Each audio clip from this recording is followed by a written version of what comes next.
Thank you, Ms. Kritika. So, we have a request from our association that the audience who has given presentation today, you can write your presentation in an article form and send to your our editorial board. And if it is accepted by them, then it can be published in our journal. You know, we have a wide publication, so you will get a mileage also. Now I request our Honorable Speaker of the second lecture, Mr. Supriyo Sinha, to come on the dais, please. And I request our Vice President, Mr. Asit Baron Kanango, to honor Mr. Supriyo Sinha with a flower bouquet.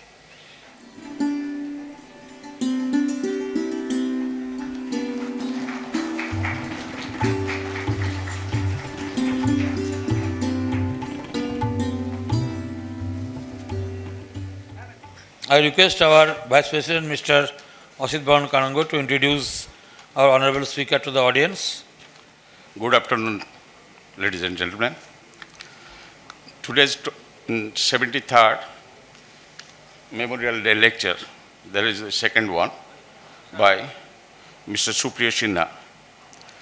The topic is entrepreneurship and how digital can help in labor productivity. Mr. Supriyo Sinha, now he currently works as Executive Director, Business Transformation and Corporate Strategy in PGFI, that is parent company of the Peerless Group. He is also a director on the boards of 3 other companies, namely Peerless Hospital, Peerless Hotels, and Peerless Financial Services. In his current role, he is responsible for building the Peerless Group's long-term strategy and for designing and driving the transformation agenda across the various subsidiaries companies. With over 20 years of professional experience, Mr. Supriyo Sinha has earlier worked as associate partner at McKinsey and Company, serving some of the leading institutions in India across financial services and industrial sectors, and also as the national head of strategy at Axis Bank, the institution of a $10 billion turnover, responsible for the strategy and inorganic acquisitions of the bank as well as its subsidiaries, and as VP and business head at ABP Private Limited, leading the business of the flagship Anandabazar Patrika daily readership of over 3.5 million. He has also built an e-learning platform of his own in its entrepreneurial capacity. Mr. Supriyo is a member of the following. There are National Expert Committee on BFSI, Indian Chamber of Commerce, Marketing Committee, Bengal Chamber of Commerce. He is also a graduate from the Harvard School, Business School, a President's Gold Medalist from IIM Calcutta, a mechanical engineer from IIT Kharagpur. He also held the first rank in the West Bengal Higher Secondary Education examinations and the 10th rank in the West Bengal Madhyamik examination of Standard 10. So this is Mr. Supriyo Sinha's details, and may I request you to deliver the lecture, please. Good evening, everyone. Firstly, my heartfelt thanks for inviting me for this session. A very respectable set of speakers here. I feel quite humbled because I know nothing about the leather industry. So as you will realize during my speech that my understanding of the leather industry is actually zero. So given that context, the fact that you have given me the opportunity to speak here, I'm quite humbled and I'm very grateful. What I will do is, as I do not understand the leather industry at all, so I will not even venture to talk about the specifics of the industry per se. I will, however, share a few thoughts on the topic on entrepreneurship and especially the role digital can play in any sector in terms of improving productivity. As I go through, I will try and draw some parallels on what this could mean for your industry. But more importantly, I will leave some of these thoughts with you for you to think about where some of these points can be relevant and applicable in your lives and in your industry. Before I start and I go into more serious topics about productivity improvement and so on, I thought the minimum I could do is to compose a little poem in a combination of digital and leather, because I don't understand the leather industry. So here it goes. In Leatherland, we used to sweat, handcrafting hides, oh what a bet. Then came tech, all shiny and neat. Leather and screens, quite the feat. No more muscle, just mouse and click. From dusty shops to screens so slick. Gone are the days of sweat and grime. Now it's all about screen time. But hey, let's not forget the smell of leather's charm, oh so well. With screens in hand and a chuckle or two, old meets new in this leather tech zoo.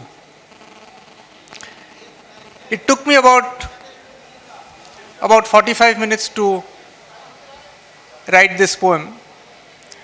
I don't know if any of you liked it or not. No? Good?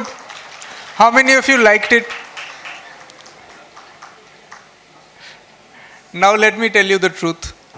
It did not take me 45 minutes to write this. I did not even write this. This got composed in 45 seconds.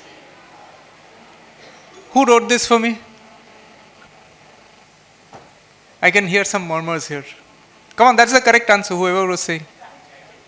Huh? Sorry? ChatGPT. So much for productivity.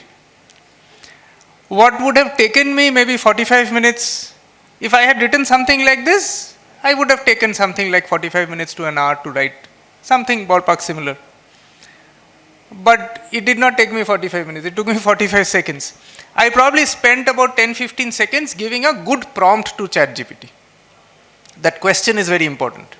If I just ask him to write a poem about leather, he'll write something which will not be so relevant. But spending 15 seconds to ask the right question, and this is what ChatGPT gave me. I don't know what all digital will make us do. Sometimes you feel a little bit scared. I actually felt a little bit scared, with what ChatGPT brought out. Because if somebody read this out to me without telling me that this was written by a computer program, I wouldn't have realized whether this is written by a human being or this is written by a computer. And all this while we knew computers about doing computation. That's why the name computer, right? It was supposed to do computations. Now digital is also getting into the arts. It's writing answers for you, it's writing poems for you, God knows where it will end. We started life when we were not educated by giving ungli chap. Then we got educated and we started doing signatures. Now we are back to ungli chap. You go to biometrics, nobody will ask for your signature. It will either read your retina or it will read your fingerprint, and we are back to square one thanks to digital. You actually don't need to know how to sign a sheet of paper to survive in today's world and more so tomorrow's world. With that, let me now come to a little bit more serious things.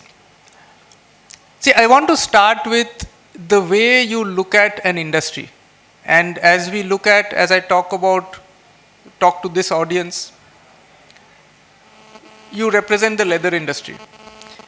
Very often what we end up doing is typically very heavily look at the manufacturing side of it.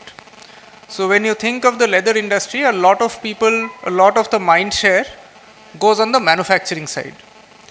But if you really step back, and I understand a lot of you are already in jobs, or you will get into jobs very soon, or you may start something up in entrepreneurial capacity of your own, you really should look at the end-to-end value chain, which means you start with design, manufacturing, safety, understanding customer needs, not just the retail customer, but also corporate customers,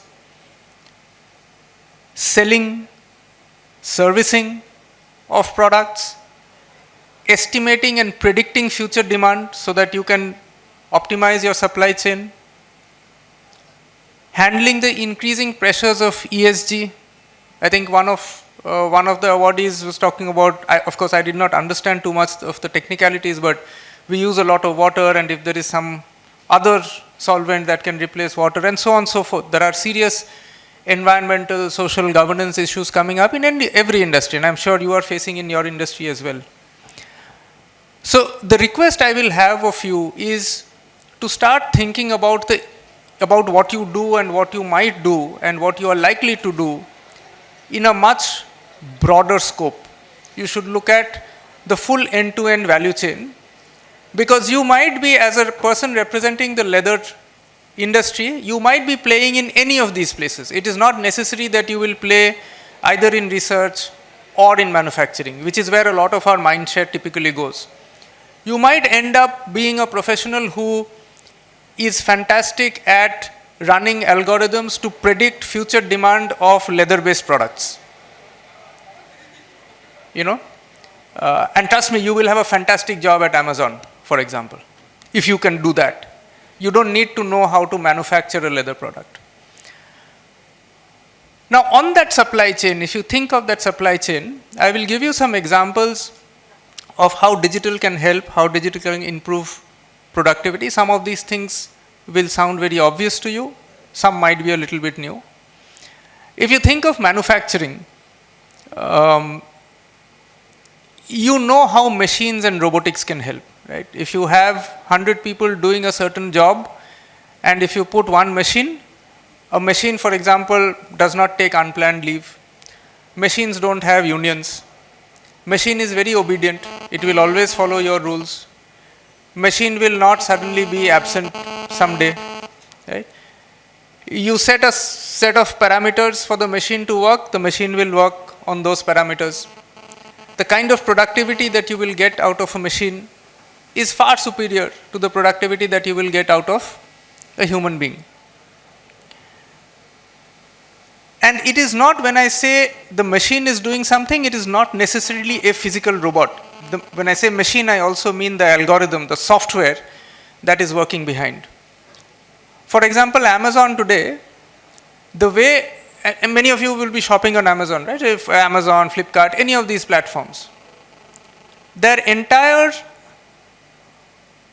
supply chain and stock management and inventory management in its entirety is done by machines. When I say machines, I mean algorithms, softwares. There is minimal to zero involvement of human beings. So what does Amazon use human beings for? Amazon uses human beings to imagine future state operating models which we have not established so far. So for example, can there be a counterless store? There is no counter. You go to a store, you purchase, you check in, you make your payment, you come out. There is no person sitting at a counter to whom you go report and pay the money and so on and so forth. And now such future state imaginative things is what Amazon is putting human beings to work on, and not on the mundane things which can be done repetitively and more efficiently. You think of, from manufacturing, you think of safety. What is the role that digital can play in safety?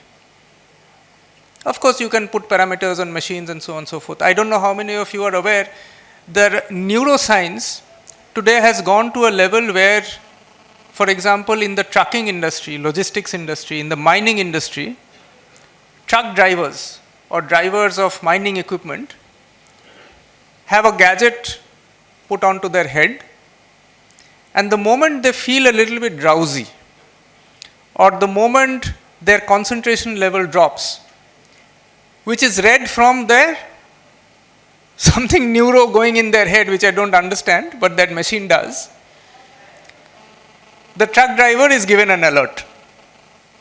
So there is no opportunity for him to sleep off.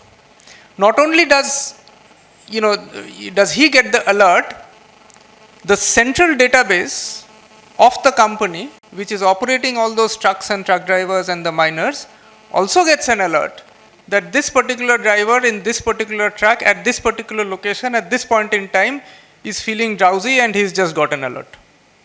Now imagine what it can do to safety.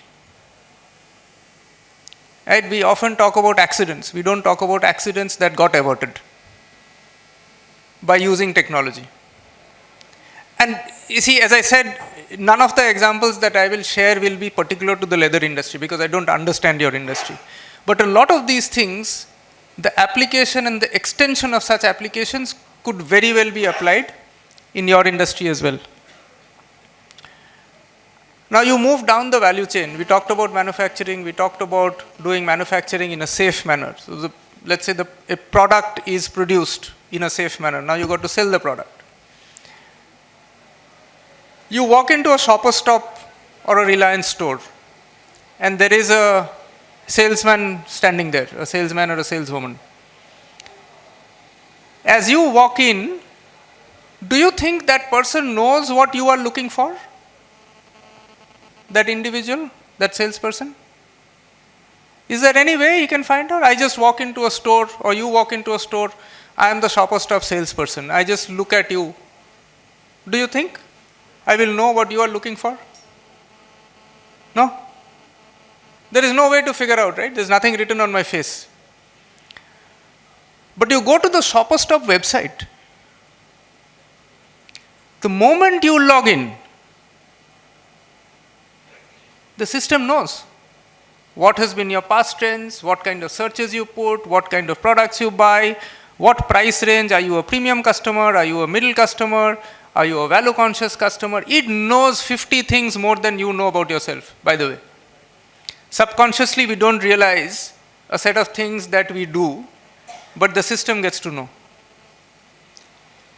50% of things that are sold on Amazon are a result of recommendations that the system throws at the customer as opposed to what the customer came to purchase. 50% of what they sell. And most of this we don't even realize. We often go to buy something and we end up buying something else also, and we don't realize that we bought that something else not because we came to buy, but somebody somewhere, the system just nudged. And the system builds on that learning. Now, if this concept is applicable to, let's say, how I buy jackets or how I buy shoes, by the way, shoes is leather product, right? So it immediately becomes applicable to your industry. How I buy a belt, leather product. How I buy a bag, leather product. What kind of product do I like? When I log into an Amazon or a Flipkart or one of these, would the system recommend a premium leather product to me or a mid-market leather product to me? Depending on that, will the next reorder level at the manufacturing end be for a premium product or a mid-market product? And you keep going back and you can realize what impact this will have on the entire supply chain.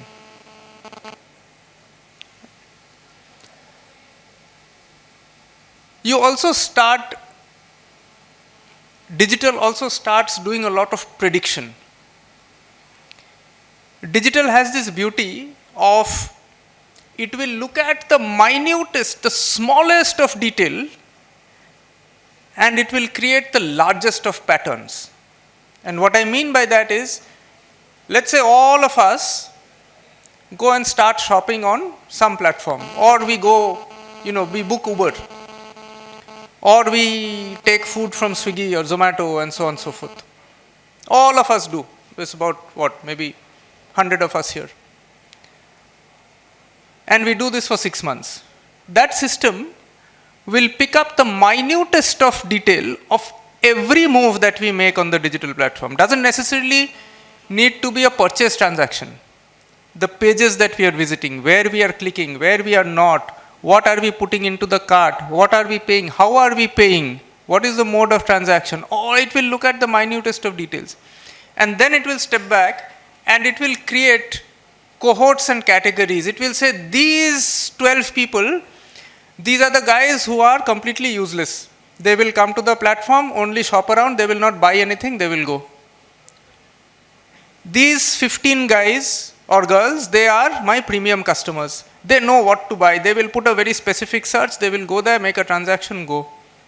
So it will probably create 3-4 cohorts or groups based on our behaviors.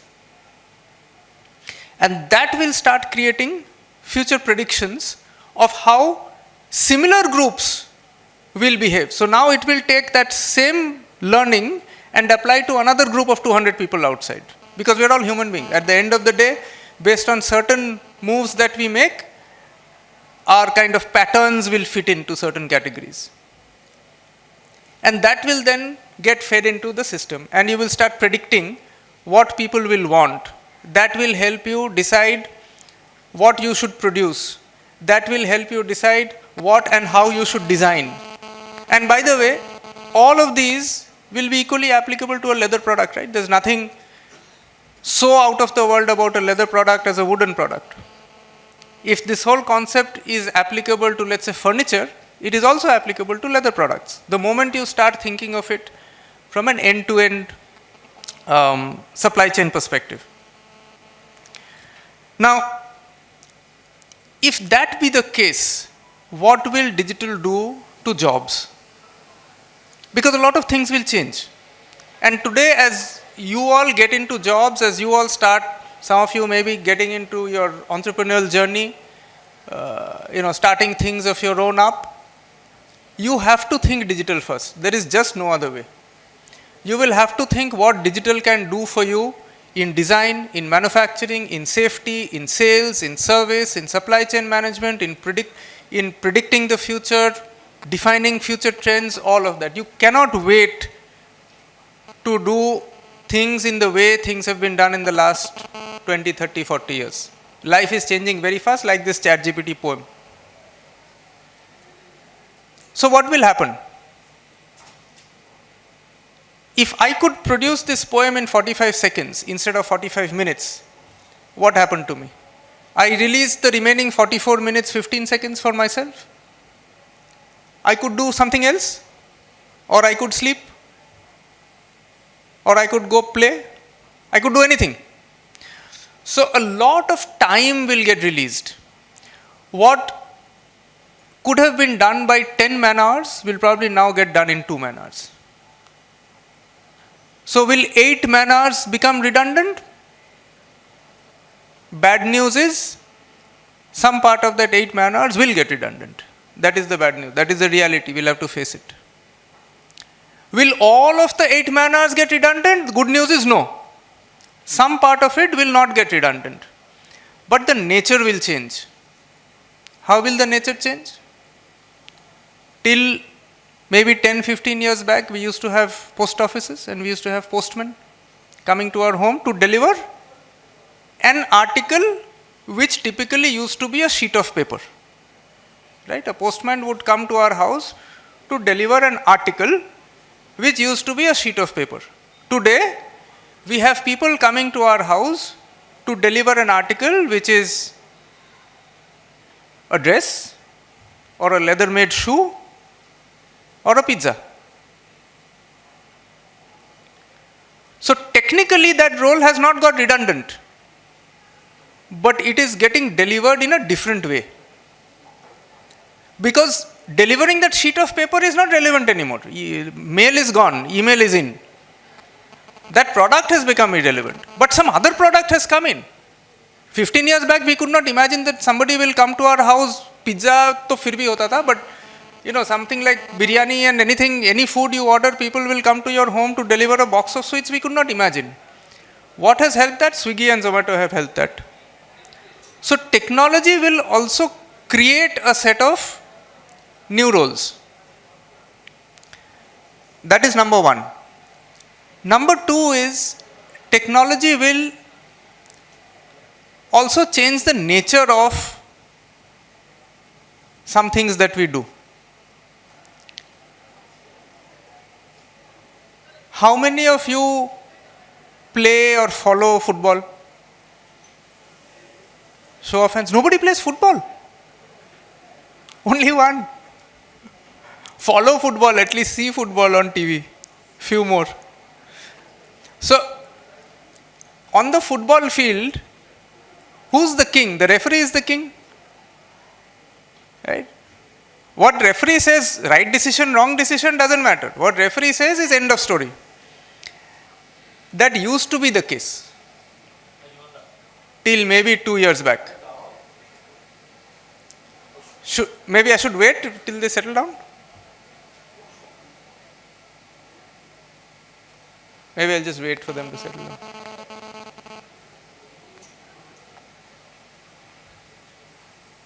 Yeah. So in a football field, the referee used to be the chief. In a cricket field, the umpire used to be the chief. The last word. Is that the case today? You find cricketers doing this. You challenge the umpire's decision. You go upstairs.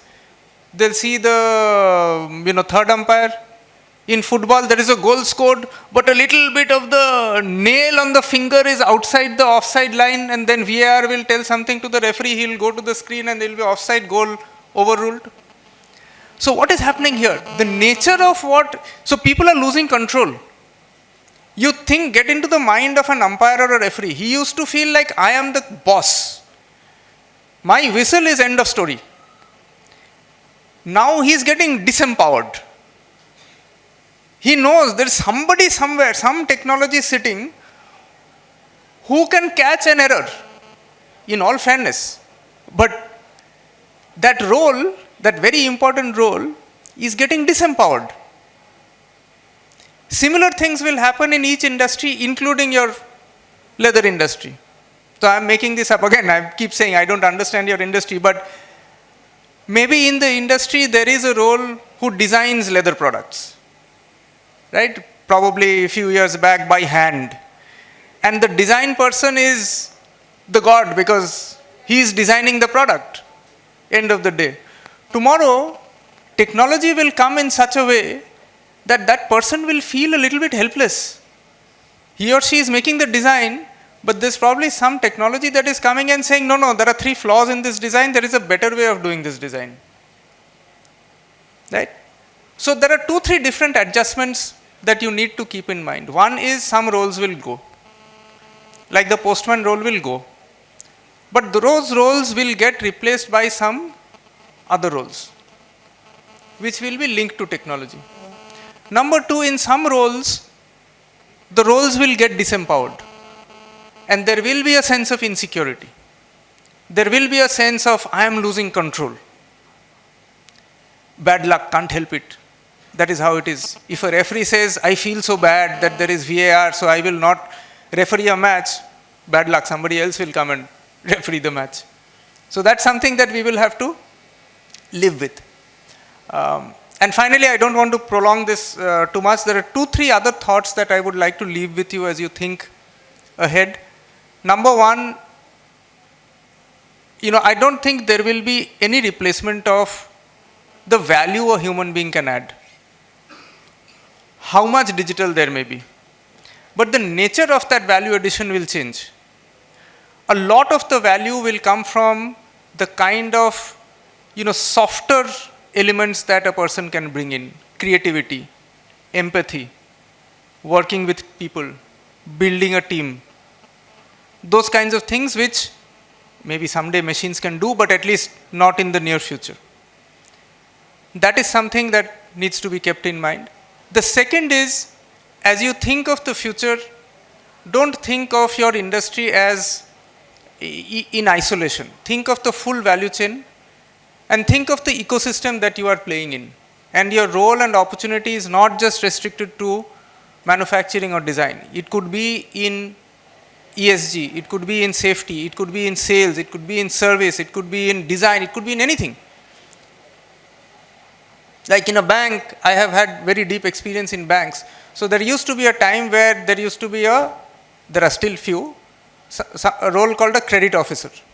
So you apply for a personal loan, the credit officer will ask for reams of paper and he will evaluate and then he will either decide to give you the loan or decide not to give you the loan.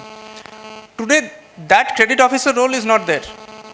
Everything is being done by algorithms. But the best of those credit officers have still a role to play, not in evaluating the proposal, but in making the algorithm and constantly refining the computer algorithm so that the machine can start making better and better and better decisions. So you never know where in the value chain your opportunity will come up. So in summary, frankly, where digital will take us, I don't think any of us know, least of all me. Every day we are getting surprised with what digital can do. But it is given, and it is for sure that digital will play a very, very important role. It will play a role that will improve productivity in a very meaningful manner. And I think we will see the whole survival of the fittest play out again. And the survival of the fittest, of course, I'm not talking in terms of physical fitness, but I would call it digital fitness. You are either digitally fit, in which case you will survive, or you're not digitally fit. What I mean by digitally fit is you know what is going on. You are trying your best to stay updated with what is going on. You know what technologies are available, what can help you, and you're not feeling afraid of technology. You start looking at technology and digital as a friend and see how it can help you and help your system productivity. So if you are digitally fit, the 2 out of 10 who are digitally fit will survive. They will find out some role or the other. The 8 out of 10 who will continuously ignore or feel that no, digital cannot make a difference, I am still good, it will take a long time, etc., etc. If you're digitally unfit, then Darwin will come back and tell you that game over. It's either you're fit and survive or you don't. So I will end with that. Thank you so much for listening to me, and as I said, I'm very grateful and humbled to be here today. Thank you. May I request our General Secretary, Sri Asit Baran Kanungo, to honor him with the memento.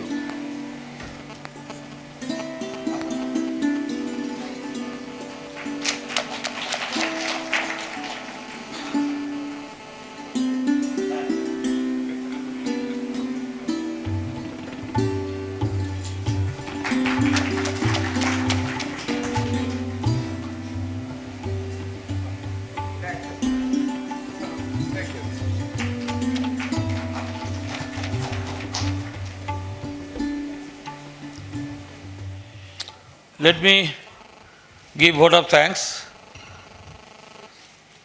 So it gives immense pleasure to have with us today both the honorable speakers, Mr. Shobhai Moitro and Mr. Supriyo Shina. The other dignitaries from leather industry, students, faculties of several academic institutes, our beloved members, their spouses, and other guests to celebrate our Foundation Day today. Our sincere thanks to Professor Shobhai Moitro and Mr. Shina for their very informative and useful informative lectures. I am sure that everybody here enjoyed the lecture and will make best use of it. However, whoever is not able to come today and listen to the lectures, they can see the lectures and listen it through Facebook, YouTube page and the website of ILTA. I would like to congratulate the award winners for their achievements, and our association wishes a bright future for all of them. Since ILTA was established in 1950, it is involved in versatile activities for the growth of leather and allied industry. In last 7 decades, our association has always tried to involve all other associations, academic and research institutes, NGOs, state and central governments, industry as a whole in its major activities throughout the year, and we always received their active participation. Our association is thankful to all of them. On this momentous occasion, once again we wish to remember those dedicated members who are the pillars for the successful journey of this association of 73 years. Our sincere thanks to Science City for their kind help and cooperation. Thanks to all our members, students, guests for their presence today. We now invite all of you to the high tea and thereafter the cultural program followed by dinner. Thank you very much.